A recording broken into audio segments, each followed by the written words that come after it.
Isa sa mga OG segments ng Kapamilya Noontime Show na It's Showtime ang kanilang ibabalik sa mga susunod na araw.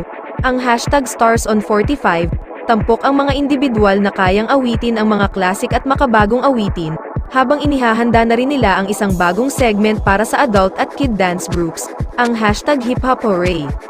Katunayan, ikinakasa na ng isang mall sa Batangas ang grand auditions para sa nasabing mga segment. Malamang nasa pagkatapos ng 12 days suspensyon ng non-time show ito gawin.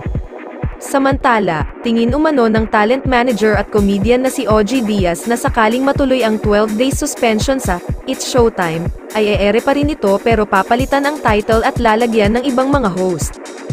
Sa online show na Showbiz Update na pag-usapan nila ng mga co-host niyang sina Mama Loy at Tita Jegs ang tungkol sa noontime show. Maliban aniya sa palit title at host, tingin niya ay magkakaroon din ng ibang segment ang programa. If ever magko-comply ang ABS-CBN sa suspension, feeling ko iibahin nila yung title unang-una at maglalagay sila ng ibang host, wika ni OGD.